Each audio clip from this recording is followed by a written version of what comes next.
I think there's a lot to be learned from Mexico. Sometimes Americans, we think that we have nothing to learn from anyone. This kind of the we're number one kind of phenomenon. And I think if we have some basic humility to learn from other experiences, I think it would be helpful to see how a party can win 2 straight landslides in challenging economic conditions. My name is Kurt Hackbarth. I'm a writer, playwright, and journalist. It seems like Mexico is one of the few bright spots in the world right now, and especially in an election year where incumbents getting beaten up in a lot of countries. Mexico's new progressive party, Morena, won a landslide in 2018 and actually built on its landslide this time in 2024, beating its closest competitor by a 30-point margin, getting not only majorities in both houses of Congress in Mexico, but supermajorities of 2/3, which allows them to pass constitutional level reforms. So the question is, how have they managed to do that with the same set of conditions that other incumbent parties have had to deal with? COVID, inflation pressures, supply chain pressures, all the international instability. President Andrés Manuel López Obrador, who has now been succeeded by Claudia Sheinbaum, the second president from Morena, their big focus has been focusing on, Mexico's poor. Their big slogan was, "For the good of all, the poor come first," which was a totally opposite paradigm from the neoliberal trickle-down paradigm that had dominated in Mexico for the last generation and in many parts of the world. So in very practical terms, how did that take shape? It took shape in raising the minimum wage yearly by 15 to 20%. So Mexico's minimum wage has gone up over 100% over the course of Morena's first term. It took the form of increasing vacation days, doubling of vacation days, increasing profit sharing, pension reform to increase what employers contribute to pension funds, disability benefits, aid to dependent mothers, right?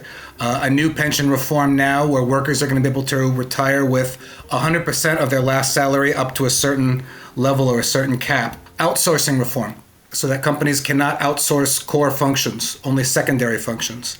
A labor reform that provides for secret ballot elections and requires all labor contracts to be renegotiated. And the most recent one, which just passed a couple days ago, is a reform for gig workers, so that gig workers who earn at least a minimum wage salary per month will be covered by Social Security and pension benefits. A universal senior pension and stay-in-school scholarships for students. López Obrador himself called it Mexican humanism. That's his philosophy of what this is. He calls it Mexican humanism. Right? And that means defending Mexican sovereignty, but building out a welfare state, which to me is the most similar to a New Deal. I mean, if you go down the list of what I said at the beginning, a lot of what I mentioned came out of the New Deal in the States. We're talking about pensions and disability, right? Labor protections. It's creating a basic fair welfare state for people in Mexico, which never existed. And it's worked. According to both Mexico's INEGI Institute and the World Bank, this combination of policies lifted 9.5 million people out of poverty over the course of Morena's first term. Wages have outstripped inflation by about 32%. And, the social programs have been a factor, but what the World Bank noted was that up to half of that poverty reduction can be directly attributed to the minimum wage increases. Claudia Sheinbaum, who was just inaugurated on October 1st, ran on a platform of annual minimum wage increases until it gets up to what's called 2.5 basic food baskets, which means that she wants the minimum wage to be able to buy 2.5 basic food baskets for a family, which would basically mean recovering the purchasing power of the minimum wage that it lost from the early 80s onward. Remember that Mexico had a terrible crisis in 1982. There was a terrible devaluation. There was another big devaluation in 1994, which was called the tequila crisis. So there's been a series of shocks and privatizations over the last generation that's really eroded purchasing power amongst average Mexicans. So she wants to get that back up to 2.5 food baskets. What's interesting is she has business buy-in for this. It's quite a different scenario in the United States. When they announced the minimum wage increase for 2025 a week ago, business leaders and union leaders were on the stage with her. So this has been a negotiated wage increase with, business organizations and with labor organizations. Fortunately, that has pushed wages higher elsewhere, right? Having that lower floor pushed up pushes wages up otherwise. And there are, of course, certain union contracts where the actual language is, if minimum wage rises, your wages rise accordingly. Mexico's media is totally corporate controlled, both print media and, the two main television networks, Televisa and TV Azteca. It's just totally corporate dominated. What's interesting is that López Obrador was very ahead of the curve precisely because the media was so slanted in Mexico. He very early on recognized the power of social media and the internet. Mexico's progressive community made the leap very early to social media. So you have a really well-articulated ecosystem of YouTubers and other social media programs ahead of a lot of other countries in that regard. So that's one thing. The other factor, which was hugely important, is that López Obrador debuted from day one of his presidency a daily morning press conference, which was known as the Mañanera, which was a daily conference of 2, sometimes 3 hours a day, from 7 to 9 or 7 to 10, where he'd take questions from anyone and everyone, but also invited YouTubers in, which was interesting. It wasn't just legacy media, although they were also there. And it became a real way to talk directly to the nation, go over the head of the corporate media, and make it fun.